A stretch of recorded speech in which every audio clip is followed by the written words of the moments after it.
kind of playing up front on the A ramp, taking a lot of the first contact, you know, very volatile position, way more risks. This is a crazy couple of entries. But yeah, the way that the team... Oh my god, oh yes. So, are you looking forward to It is. Yeah. I actually have a friend here. You know, so... You have a friend? I have a friend. What's popular, YouTube? Another day, another demo. How many views do you think this video will get if I call it Polish Power? That's the question of the day. But before we actually do the demo and settle on a title, I would like to say that this would like to become an attempt at bringing back in a world famous video series called Lucky or Godlike, which also might be the title. But for a long time, I've wanted to do this again. And not like we were doing it before, because of course, MoStacks has been editing these videos and doing a great job with it, especially on that Jax video. I think he's been, you know, listening to the feedback and everything and made a nice intro and cut it together. Not too much for the demo reviews. This one, this Lucky or Godlike, will have a different thumbnail, and also I got to talk to Mo about the editing, but different, you know, maybe a little bit heavier of an editing, so we can actually have a counter up like we couldn't do before. So conceptually, this video series, it has cultural impact, okay? Because we got Witness over in Valorant making Lucky or Godlike. Shout out to Witness. Go ahead, check out his channel. He's doing this in Valorant, Lucky or Godlike, and he gave me a shout out and said, I got this from, you know, video idea from Launders. Zipple DM'd me when I first made a Lucky or Godlike. I feel like Jay Electronica right now. Jay hit me up on the phone and said, what you waiting on? You know what I mean?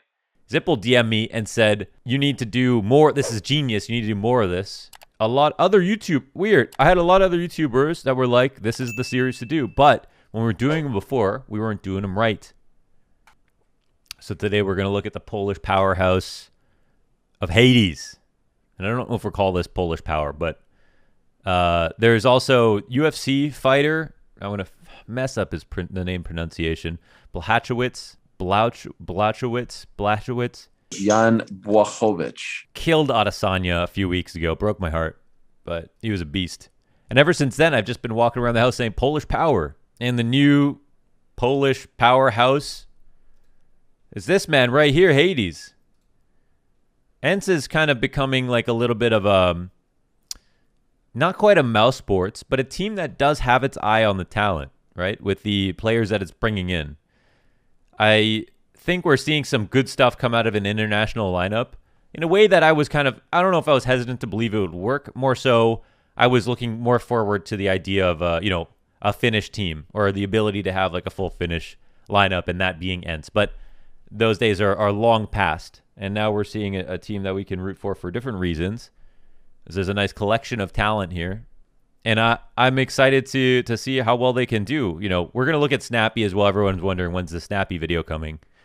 Because he just set off with this incredibly high rating versus Astralis today at Pro League.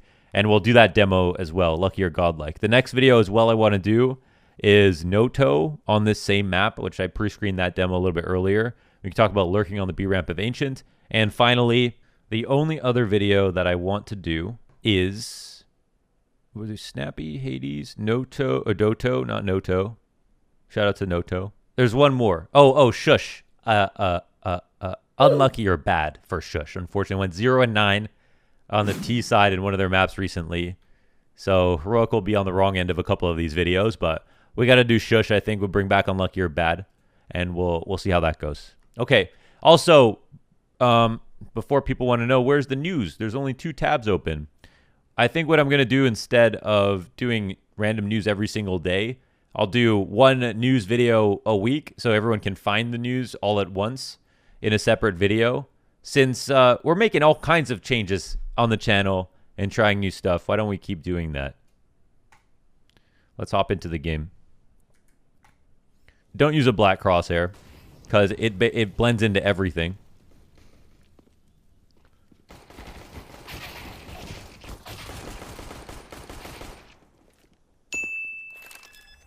Hades kills Lucky, but the kill was pretty godlike. The jump away frag for Hades. as he comes out. And we see his role is like third in. Get the frags set up to hit the refrag. Insane kill as well. That's 2 for godlike, okay? Already 2 for godlike. And it's 2 for godlike, and it's 2 very obviously godlike. I didn't have to think about it for a second. I have to go, it could have been lucky. No, those were sick frags. He knew what he was doing, where he was aiming. There was no random pre-fires. No spamming of smoke. He set it up perfectly. There's the kill that he wanted. He's fighting very, very hard to get this little bit of map control after Donut. And actually, I just want to talk about this position for a second. So, orange is in Brokey, right? That's the spot we're calling Brokey. I made a whole video called This Spot is now called Brokey. And then we have one player at single, and then Hades here on the opposite side of Donut. So, anytime that you're in this position, this is an easy spot to get to on the A site. But the real trouble about the A site for the T's is planting the bomb. We can see the bomb plant zone in the middle of the site. And the hard part is getting the bomb down without getting shot, because you can't plant in the corner without getting shot from CT. You have to worry about the temple, and then, of course, Donut as well. And so I really want to know how they're going to remedy the situations nade-wise, because they can do a couple of things. Now, they can use Hades to either fight into Donut, or if they don't think that anyone's Donut because they got the kill, have him play there or watch it while they plant and smoke off temple. Or they could do the same thing but have Hades look into CT while they go for this plant in the corner of the site. But one of these 2 options has to be respected. So we see him surveying the first one and now walking over towards CT. And we know Astralis are going to be kind of in all of the perfect positions here. Okay, so Lucky gets his kill as the fight tries to go down. And we'll see if this is the correct kind of remedy for the situation. But this is also an interesting spot because, yes, you do have Spinks inside of Temple, but there's really no incentive for Astralis to push past their position. And Magisk actually looks out from the CT area to kill his teammate who was leaving the site. So it looked like the mid-round tactic was actually to wrap around with the amount of time remaining. And that makes a lot of sense. But it's a stranglehold for the T's in this position. I think the best way to scramble in this spot, ideally, is to have a smoke for Donut. If you have a smoke for Donut, then fighting Temple is really easy. If you don't think that, if you think that could be a problem, somebody inside of Donut, and you don't even want to bother smoking it, then, you're picking basically one of the 3 choke points, the CT, Temple area, or whatever. Or you're double pushing and piecing together. But you need control of something. Don't just go put the bomb down and watch stuff. If you're in a position where you're getting onto the site with other people, take leadership and say, let's fight Donut together. Let's fight Temple together. I'm smoking donuts. That you can prioritize that in your mind. This spot is called Brokey. That wasn't established already. And part of the reason it is a spot is because it's safe from all of those 3 positions that I talked about. It's a very nice spot to be in, and it's also kind of a fun angle to hold, but it's obviously a very pre-fireable position as well. Here's a pause. This is funny, actually.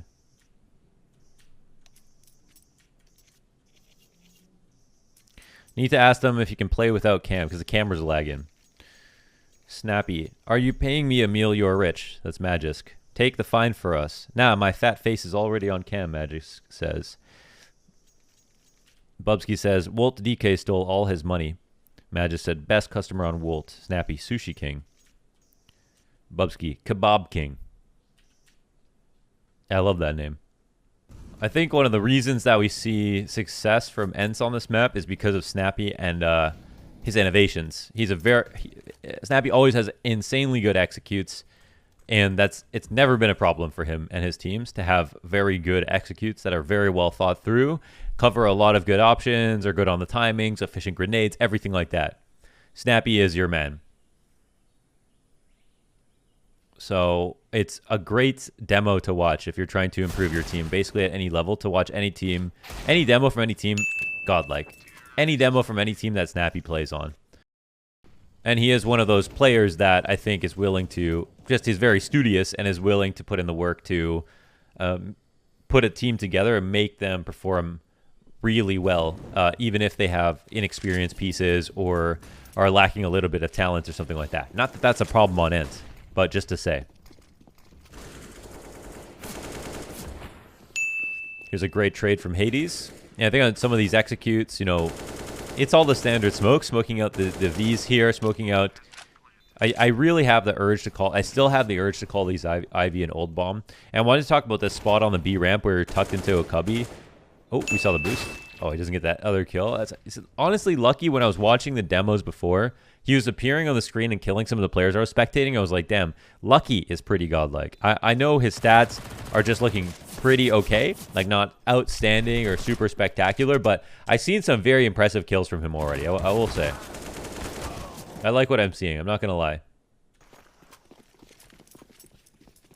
We'll give that a full look as well. We also, that's another demo I want to do, is another Lucky, revisiting Lucky.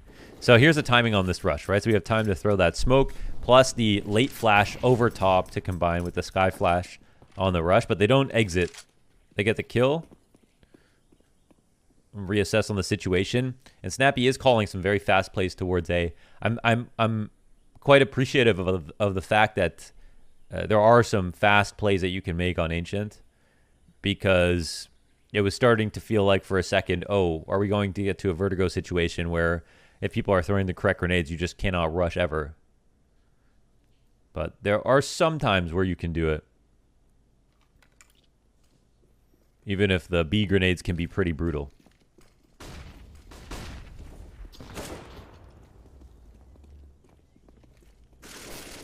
Okay, so now I'm watching for, you know, what are the protocols here? Got a resmoke in the middle of the site. Are we going to let this bomb go up? Are we going to get control of things right now? This is a huge kill. That's a jackknife frag here. Godlike from Hades, excuse me. And now with the temple control, they could plant in that area. They wouldn't be able to plant normally. Plus he gets this sick flank off. And we hear one back inside of spawn. I think rotating in late, surely. Oh my god. He set that up beautifully.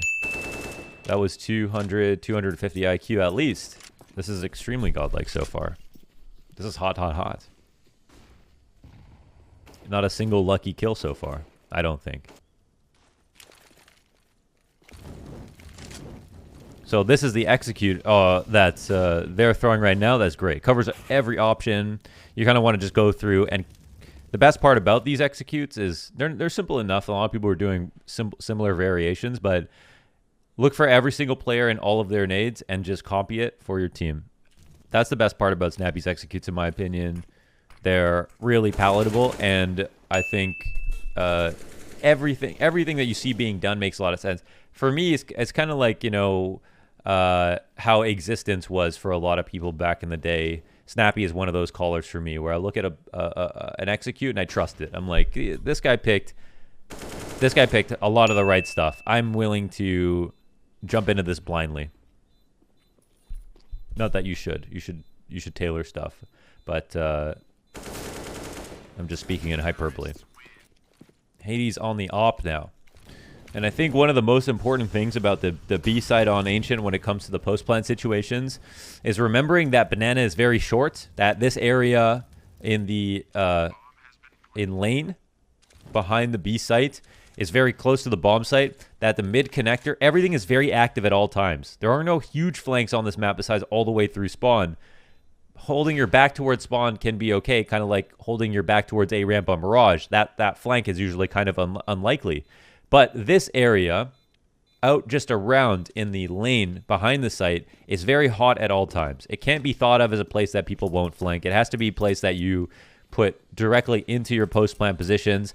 It's very fast to get from outside of cave to the site, to have someone on the B slope to come into the site. So it's important to overstaff it and stay very active in that part of the map, and not just turn your back to mid at any point.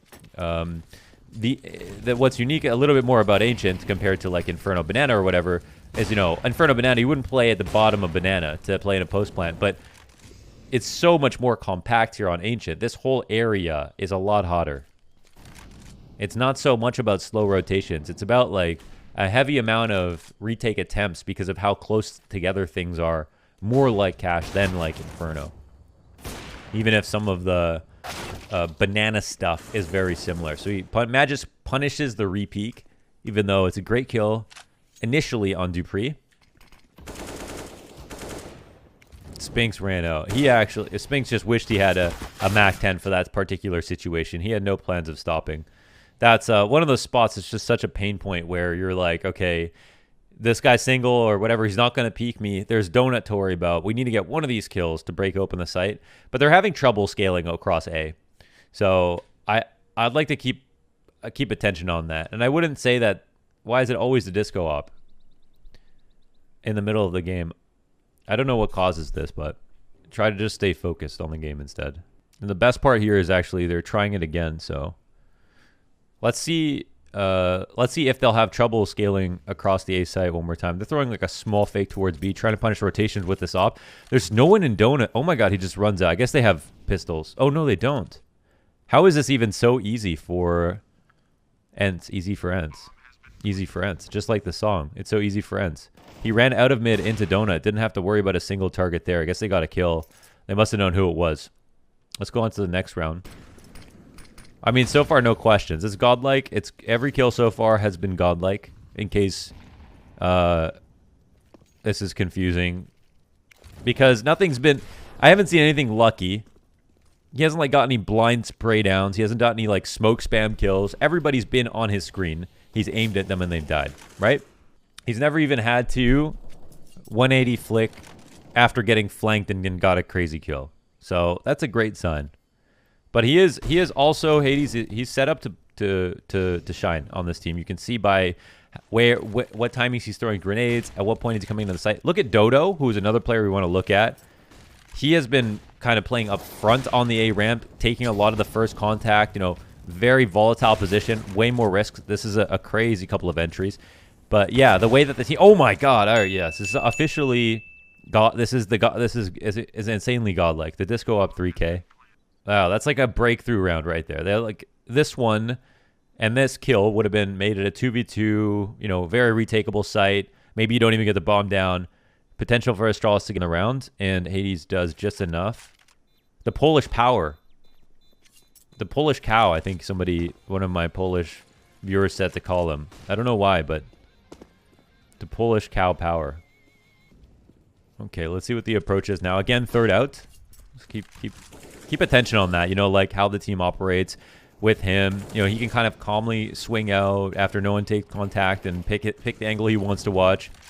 And when they see him, oh, he's going to try to look for... You see what I'm saying? Lucky is appearing on people's screens and hitting crazy shots.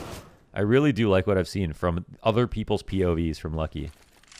But I didn't watch the games. I haven't been watching the Pro League games. I've been wanting to stream or watch just the demos. So I don't have that same vibe that you get from watching some of those games live, where you kind of felt the performance a little differently. Here I'm going only. I get the no X-ray on experience, certain POVs, different vibe. Press 1 if Deha will win this round. I think you will win. Oh, it's planted so open. There's absolutely no way he could lose. He also, I mean, he had the opportunity to molly as well. That bomb could not be more open for him. Perfect stuff. Okay, they smoke the molly so that no one can cross to Cubby. This is a very potent opening tactic here with the op, where it's such a strong, powerful line to have early on in the round, and allows you to like walk yourself out, right? If you don't think that anyone could have crossed into the Cubby, you can also throw a molly, keep eyes on it, and yeah, as soon as you get into these positions, which is a powerful, powerful line, and you're forced the CTs to have to re-aggress into them, you're in the power position. You're in the Polish power cow position. And I think one of the most interesting parts of this map, as we've seen from so many highlight performances on Ancient, is what to do with mid control and how to take it and how to try to control rotations here and look at more powerful lines. This is such a good spot here from Hades. Yeah, here's a position where, okay, do we need to move at all? You know, Hades has a very nice, but yeah, Bubsky comes right into it. It has to be respected. As long as he has teammates alive, this is how you press an advantage. Hades knows he doesn't have to move. Now he can activate with his nades and wreak havoc on his opponents. Now, they still lose 2 pieces, but he's got a huge flank coming in. The bomb is in a precarious spot, though. So, okay, Dodo trade is everything, because now Hades can go back to what he was doing before And let's say those kills didn't happen. He wouldn't have even left his position, right? He would have been sitting here trying to punish. But now he has to fall out and the retake is possible. You see how the dynamic changes so much when Magus gets those kills. These are the kinds of things that it's important to pay attention to as a spectator trying to change your own game, like how you approach adjustments in these mid-round situations. You can see what the advantage was that he lost, what he wanted to try to go back to get, and how it would have been super favorable for the team if Magus had not gotten those kills in the first place. It does more than just kill two players. It subverts the the positional advantage that you have when you have numbers. This is why when you have numbers, you're stronger. Okay, another faster A hit. Looks like copy and paste. So I would like to see if they... I think they try... Maybe they try this tactic in order to see if they get a kill before they execute. Okay, no kill so far. It looks like they're still going to continue on with it. Let's see if it works. I'm really curious about the scaling across the site. So this is all in an attempt to scale. Dupree shuts him down. Flat on their face right now. Things slow down. And they basically aren't getting anything. So this will need to go back to the lab, I think, because for whatever reason, people are not comfortable coming out onto the site, and there's nothing for them to do. They're having so much trouble. Astralis are doing so great versus the A hits, the full-on A hits, but 10-4, and it looks like something similar. Last time they had a few different takes. They had one where they threw a nades on A, one out mid, and then did the rest of the execute this way. This time it's kind of the same wall smokes on the B site, but on the A site, excuse me, but off contact instead of running the entire way. And this post plant is, in my opinion, is volatile outside of orange. All these spots are spots that CTs would love to find you in, I think. It's not like there are tons of great spots to be in, however, so I would like to kind of extend my sympathies to ends to try to make something happen here. Spinks can get cleared from the spot with that smoke, but sometimes you got to take a risk and hope someone doesn't clear something in order to win, and Spinks finds the perfect timing to turn around. And now the round opens up. Let's see if the op shot comes in. Yes, they do get cleared out. Great retake from Astralis. I mean, they slowly identified that, Donut was free. Their main threat was the big flank potential over on the A side of things, and that's the...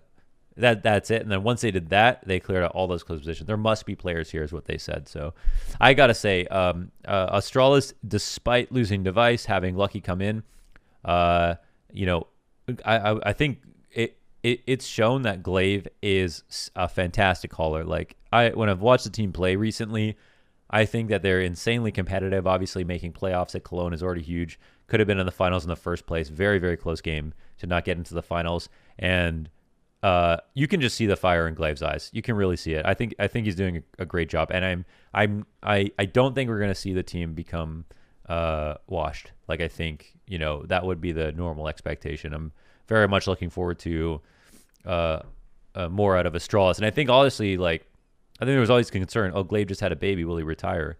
I know this isn't about Glaive, by the way, but this is something that came to mind. But I then talked to Bubsky at the after show blast, and he was like, I don't think Glaive will ever retire. He said he tweeted something a few weeks ago about how an athlete, when they retire, that's the first death that they have, and then the second death is when you die. You physically actually die at the end of your life. But the idea was that if you're a competitor, like, you don't really want to ever give that up, and Glaive has that, and he just loves the game. So I like the idea of getting behind someone who wants to be around, and I see it in Glaive, and I also see how hard he's trying all the time. So very much looking forward to Glaive staying on the team. Zonic, stay on the team. All right, and we'll be all good. That's it. Polish Power, absolutely godlike. Insane map from Hades. So many smart moves. Everything was very simple, very calm. Hit the crazy shot when he needed to. Didn't miss any easy shots. Incredibly clutch. I was very impressed. When I see a game like this, I think Hades is a kind of player, if anything comes up roster move wise across any kind of top team, my mind will be on remembering a demo like this, where I didn't see any mistakes really, and that it was just nuts enough on those flick shots, but also just calm enough in those regular mid-round situations that I wouldn't feel uncomfortable saying, I'm not saying Hades to FaZe, but that's an example of a team that, you know, might be international. I could pick up from anywhere. Be like, Hades is a thought. You know, that's a cool thing. I think that's the kind of the biggest compliment I could give. So, shout out to Hades. Great map and Polish power, Polish cow power.